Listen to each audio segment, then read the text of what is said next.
rocking on your, yeah, so now Josh is going to be sitting on his pockets, okay? And then without rocking forward too much, try to stand up.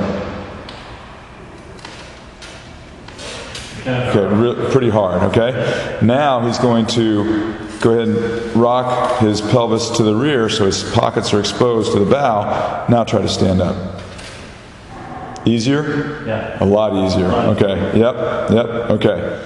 Sat on the seat, after we sat on the seat there and showed that even being able to stand up off the seat, what's important about that is that using your legs more effectively. So if he's rocked with his pelvis underneath him, he can't even use his legs well enough, connected enough to stand up off a seat. And that's the same principle here that we're talking about. Not only is it just a lot easier to get body angle and get pivot and good body position by sitting so that your pockets are exposed or your pelvis is facing or not underneath you, but also it allows you to use your major muscle groups a little bit better. Okay? So now what we're going to have him do, sitting on the seat correctly, we're going to have him sit straight up, so no body angle at all. So forward a little bit, yep. Now, I want him to lengthen his stomach out a little bit. Yeah, not too erect, okay? Not like military erect, but not slouching either, somewhere in between. So I use an analogy that's not very pleasant, but if somebody's going to hit you in the stomach, you would brace for that. Okay, and that's kind of what the posture. Now, if he then sticks his arm straight out, okay, and grabs the handle again, I'm going to give him the handle here. Okay, and what I'm going to do is just show you what I'm doing. Now he's going to, basically, I'm going to put my hand, okay, right between his hands, okay, and then he's just going to lay back a little bit so that he can fight me pulling against him just with body weight, okay? That's what we're looking for. So if we look here in the mirror now, okay, you'll see that he's got a little bit of layback. He can lay back a little bit more. Okay? And now if I pull against him, he can just lean his body weight against me. Okay? And that's how he does it. Not with any muscular contraction or anything, just body weight, just like you're water skiing. Okay? Just leaning back against the rope or leaning back against the weight. So now if he does this and then just pulls towards himself with that position, he has a better position to pull to. Okay? So if we reach back out again and just create body weight against me, and then pull to that body weight. Pull to it, the body weight. He came back to the handle a little bit. All right, on that one. Okay, let me just zoom in here a little bit.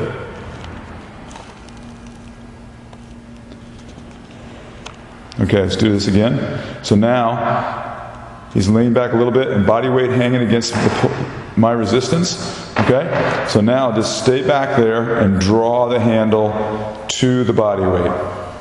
There you go, that's better, okay? All right, so now we want to look at handle width, okay, as far as hand placement on the handle, okay? So if you put your outside hand on the handle, okay, with your little finger just on the edge, not over the edge because you can't pull like that, okay, but just on the edge so you know where the edge is, okay, and then you take your other hand and put it right next to that one, and then take the outside hand and put it next to the other one. Okay, and then take the inside hand and put it next to that one, and then slide your outside hand back there. That's usually a pretty good hand width on the handle. And the reason for that is because the back of your hand mirrors your shoulder width. So if you have a narrow back of the hand, your shoulder width is probably pretty narrow. And so what you're trying to do is get a good position on the handle that is relative to your shoulder width. Okay? All right, the other thing we want to look at is like where his hands are on the handle. Okay, as far as enveloping him. What he has right there is a really good position. If you look at the wrist is just a little bit higher than the back of the hand. Okay?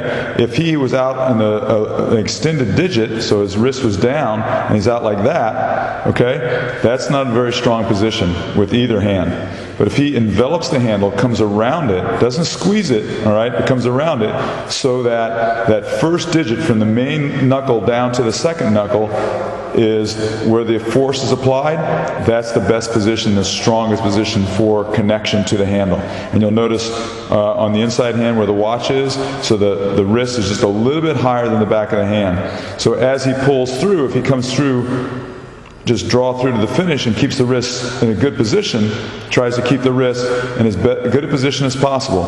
So in this position right here, for example, if you look at this wrist, it's a little bit cocked. If he could just slide this a little bit more this way, okay, then it's a little stronger position. He's not trying to pull too far, so that at that point right there, he could release this, push down, and keep his outside wrist flat as he feathers with his inside, okay? Then he would be able to keep that wrist in a good position on the outside hand.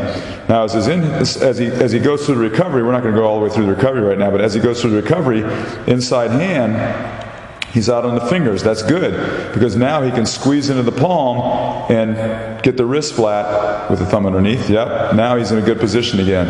Okay?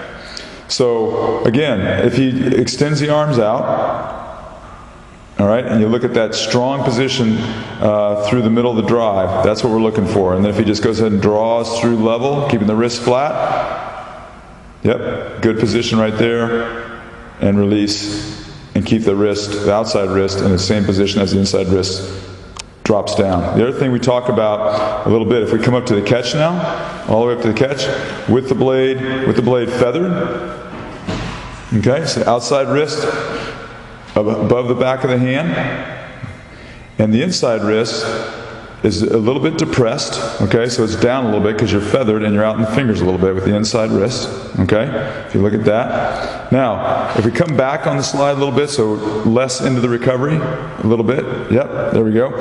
So, we talk about when we square up, think about raising the wrist rather than dropping the hands. So if we do that as we square, look what happens when he does that, raise the wrist, okay, then you have a lot better chance of that handle staying up rather than down. If you do it the opposite way, if you just if you just basically drop the handle, yes, by pushing the hand down, then you sky the blade, okay? So look at the difference again. So if you think about raising the wrist to square the blade, okay? Now the opposite way, if you drop the hand to square the blade, then you sky. We talked about the hand placement on the handle. We talked about how to sit on the seat. Let's go ahead and look at the feet, the other contact point. So as Josh comes up to the catch, look at his feet. Okay, so obviously most people, when they come to full compression, their heel rises off the footboards. But if you can really stay as close to the footboards as possible with the heels, the better off you're going to be. You're going to involve the quads more.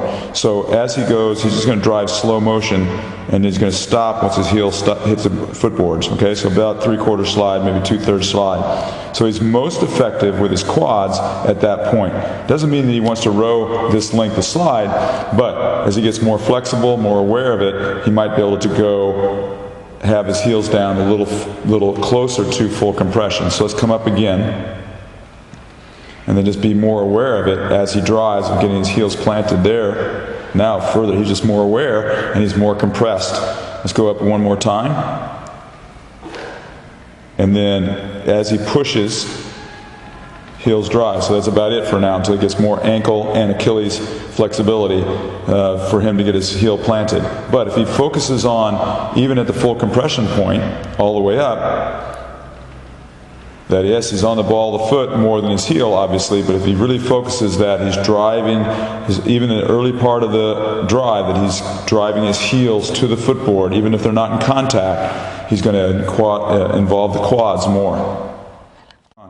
Shoulder position. What we talk about here is that the outside shoulder should be a little bit higher than the inside shoulder, not by him just raising the shoulder up, just taking your shoulder up in the air. Go ahead and do that, okay? Not by his inside shoulder being depressed, taking it down, but by a slight lean to the rigger. So just a little bit, and it happens from the hip joint, not by curving the back, okay, but from the hip joint. So now his outside shoulder is a little bit higher than his inside from the lean, okay? So as he comes through, go ahead and release from the water. If he comes through the recovery, tries to keep that outside shoulder in that same position as he had at the release point, right, or the finish of the release. So a lot of people will drop the outside shoulder down between their knees, and we'll show that here in the mirror as well. Maybe a little bit easier to see. they'll drop that outside shoulder, okay? And then, when they actually drive, they have to drive themselves into a stronger position. So what we want to try to do is do a thing called recover to strength, and that means really focusing on the slight body lean into the rigor, all right? And then as you come through the recovery, maintaining that as you slide through the recovery and keeping the body strong. So when you put the blade in the water, you're in absolutely the strongest position you can be. So, recovery sequence. So, good finish position right here. And you know, a lot of people talk about extending the arms first and then getting body angle. Go ahead and do that. Extend the arms first and then body angle. That's pretty robotic. So let's go ahead and overlap a little bit, but kind of dominating arms out first and then body angle. Okay? And what I'd like to talk about is doing both at the same time. Let's try this. So arms and body coming out of bow together. All right? Again. Release, move. Even sooner with the body angle as you extend the arms. Yep. Okay. Now let's go ahead and go all the way up to full slide, and you're going to see a lot of the body angle achieved by the time the handle gets to the knees, but even as the slide starts, you'll get a little bit more, and then come all the way up the slide. Okay, let's come back and try that again. Watch the body and the arms come out together. Even more, Josh. Come out of bow with the body. Okay, let's do it one more time.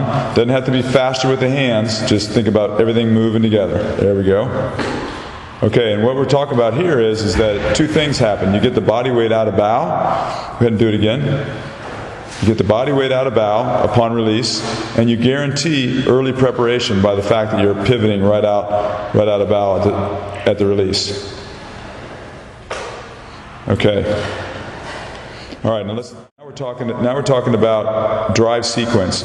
So if we just do this all in slow motion, if Josh just really focuses on just the legs, okay, he could just push the legs still all the way down and then swing open. So we'll do that the next time. Okay, that's robotic, obviously. So now he's just going to focus a lot on legs and then swing late in the drive. Still connected. Okay, let's do that one more time. Okay, he actually moved his back a little bit sooner that time. So let's focus on just more legs and then coming on. Okay? All right, now this time, he's going to come up to the catch. I'm going to ask him to drive his legs the same way, but to actually pry with the leg drive even more and move the handle more than the seat early. Okay? Even more though. Keep the arms stretched out a little longer. Let the back work a little longer. There we go. Push and pry and move the handle. Pry even more. Pry even more with the push. Keep pushing though, don't forget the push. Keep pushing the legs. And pry the handle more with the back with a good push. There we go, now the handle's moving more. Keep the arms stretched out. Watch your shoulder as you come into the catch. You're dropping your shoulder. Okay, more push to the legs. More push to the legs. Keep the arms stretched out. Don't break too early. There we go. Better. Swing the layback. All the way layback. Swing. All the way back. Push. Swing. There we go. Better. Everything moving the handle together. That's better. Now go back to more legs only. Really focus just on legs more. Still connect, but just more legs, less back. Early. More legs, less back. Okay? Keep driving the legs strong, but just less back. All right, now add the back end a little bit sooner. Same deal. Keep pushing the legs. All right, good.